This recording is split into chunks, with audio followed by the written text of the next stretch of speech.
Hello प्यारे बच्चों, बहुत बहुत स्वागत है आप सभी का अमित सर की क्लास में। तो आज हम क्या सीखने वाले हैं?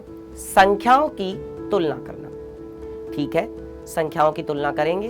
और तुलना करने का मतलब क्या होता है? तुलना करने का मतलब होता है बच्चों तोलना, कि भाई तुलना जब हम लोग करते हैं तो हम ये पता लगाते हैं कौन बड़ा है और कौन छोटा है।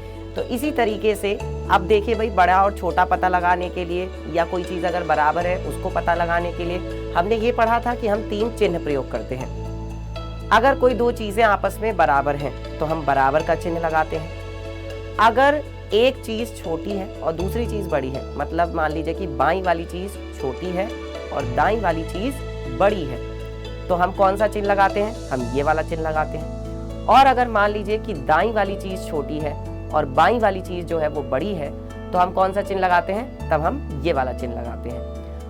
अब क्या है प्यारे बच्चों कि देखिए, अगर हमें संख्याओं की तुलना करनी है तो तुलना करने का मतलब ये होता है कि कौन बड़ा है कौन छोटा है, ये पता लगाना। ठीक है, तो सबसे पहले जो पहला नियम है उसके लिए हमें कुछ बातें पता होनी चाहिए। देखिए, जो भी हमारी संख्या होती है, हमारी भारतीय संख्या प्रणाली के हिसाब से हम क्या करते हैं? संख्या को दाईं तरफ से देखते हैं। दाईं तरफ से सबसे पहले कौन सा अंक आता है? इकाई का अंक, फिर आता है दहाई का अंक, फिर आता है सैकड़े का अंक, और फिर आता है हजार वाला अंक, फिर आता है 10,000 वाला अंक। इस तरीके से आगे क्रम चलता जाता है। तो सबसे पहले हम लोग क्या करते हैं? सबसे पहला जो नियम है वो नियम ये है कि जिस संख्या में सबसे ज्यादा अंक होते हैं वो संख्या हमारी सबसे बड़ी संख्या होती है। ठीक है, अब मान लीजिए कि किसी संख्या में 2 अंक है और किसी संख्या में 3 अंक है, तो क्या होगा? कौन सी संख्या बड़ी होगी? तो जाहिर सी बात है कि जिस संख्या में 3 अंक है वो संख्या बड़ी होगी। ठीक है, अब मान लीजिए कि हमारे पास कोई भी 5 संख्याएं हैं। ठीक है, किसी में 1 अंक है, किसी में 2 अंक है, किसी में 3 अंक है, किसी में 4 अंक है और किसी में 6 अंक है। अब मैं आपसे ये कहता हूं कि बताइए इनमें से कौन सी संख्या सबसे छोटी है? तो इसका आंसर क्या होगा? ये। क्यों? क्योंकि बेटा इसमें जो है सबसे कम अंक है, क्योंकि इसमें केवल 1 अंक है। और अगर मैं आपसे पूछता हूं कि फिर से आपके पास यही सारी संख्याएं हैं, अब अगर मैं आपसे ये पूछता हूं कि बताइए इनमें से कौन सी संख्या सबसे बड़ी है, तो बेटा सबसे बड़ी के लिए हमें ये देखना पड़ेगा कि किस संख्या में सबसे ज्यादा अंक है। तो हमने देखा कि भाई इस संख्या में सबसे ज्यादा अंक है, 6 अंक है, तो क्या होगा? ये वाली संख्या जो है सबसे बड़ी संख्या हो जाएगी। ठीक है, अब मान लीजिए कि पहले वाला नियम जो है फेल हो जाता है। फेल हो जाता है मतलब, फेल हो जाने का मतलब ये नहीं है कि पहले वाला नियम लगता नहीं है। पहले वाला नियम मान लीजिए कि हम लगा नहीं पा रहे, इन द सेंस कि भाई अगर मान लीजिए आपके पास कोई 2 ऐसी संख्याएं हैं जैसे कि ये और ये, इन दोनों में क्या है कि अंक जो है बराबर हैं। आप गिनती करके भी देख सकते हैं, 1 2 3 4, और इसमें भी 1 2 3 4, इसमें भी 4 अंक है और इसमें भी 4 अंक है। क्योंकि दोनों ही संख्याओं में 4-4 अंक है, तब हम लोग फंस जाते हैं कि यार अब कैसे किया जाए, अब कैसे हम लोग बताएं कि भाई कौन सी संख्या बड़ी है? ये वाली संख्या बड़ी है या ये वाली संख्या बड़ी है? तो भाई इसके लिए बच्चों हमें क्या करना पड़ेगा? तो सबसे पहले प्यारे बच्चों हम लोग कहां से तुलना करेंगे? जो सबसे लास्ट वाला अंक होगा, मतलब संख्या में जो सबसे शुरू का अंक होगा। भाई इकाई, दहाई, सैकड़ा, हजार, 10,000, मान लीजिए 5 अंक है तो 10,000 वाला अंक है तो 10,000 वाले अंक की तुलना होगी। ठीक है, फिर उसके बाद हजार वाले अंक की तुलना होगी, फिर सैकड़े वाले अंक की तुलना होगी, फिर आपके जो है उसके बाद किसकी तुलना होगी? दहाई के अंक की तुलना होगी, और उसके बाद इकाई के अंक की तुलना होगी। तो सबसे पहले मान, अब क्योंकि यहाँ पर दोनों ही संख्याओं में 4-4 अंक है, यानी कि हजार वाले अंक हैं, तो हम पहले हजार वाले अंकों की तुलना करते हैं। अब हम देख रहे हैं कि इस संख्या का हजार वाला अंक जो है वो क्या है? 4 है, और इस संख्या का जो हजार वाला अंक है वो है 5। तो इसका मतलब कौन सी संख्या बड़ी है? ये वाली संख्या बड़ी है।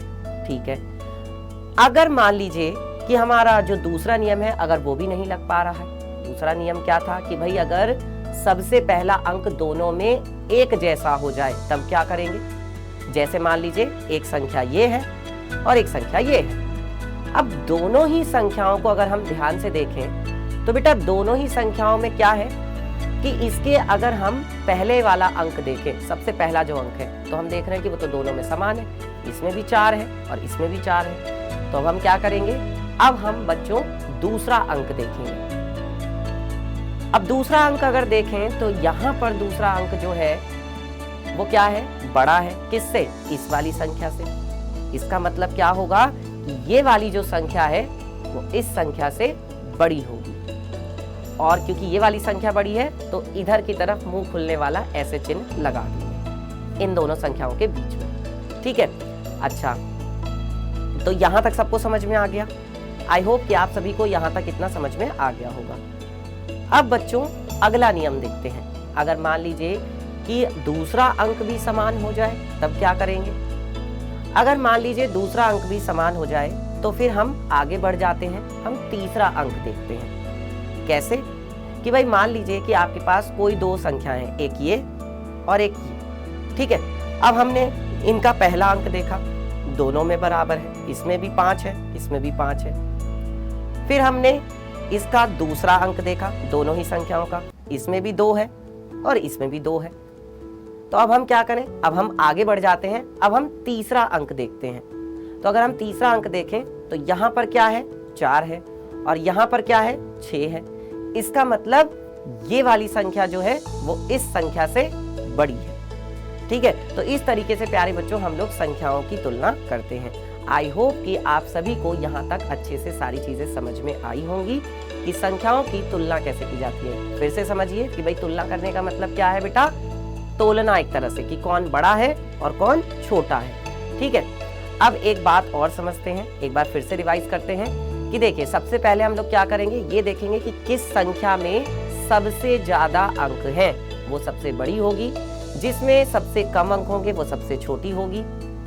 ठीक है, अगर मान लीजिए कि दोनों ही संख्याओं में बराबर बराबर अंक हैं तो क्या होगा कि आप पहले वाला अंक देखेंगे। ठीक है, फिर उसके बाद बच्चों अगर मान लीजिए कि दोनों संख्याओं में पहले वाला अंक भी समान है तो आप क्या करेंगे, दूसरा अंक देखेंगे, दूसरे अंक की तुलना करेंगे। अगर मान लीजिए किसी वजह से दूसरा अंक भी समान हो जाता है, एक जैसा हो जाता है, तो हम क्या करेंगे, तीसरे अंक की तुलना करेंगे। दोनों ही संख्याओं में देखेंगे कि तीसरा अंक किस संख्या का बड़ा है। जिस संख्या का तीसरा अंक बड़ा होगा वो संख्या बड़ी हो जाएगी। तो आई होप कि आप लोगों को ये वीडियो अच्छी लगी होगी। आप सभी को अच्छे से ये जो चीज़ है, ये जो मैंने बात समझाई है, जो मैंने आपको नियम बताए हैं, ये अच्छे से क्लियर हो गए होंगे। मिलेंगे फिर आपसे अगली क्लास में, तब तक के लिए अपना ध्यान रखिए। टेक केयर, बाय बाय, और इस वीडियो को लाइक करना ना भूलें।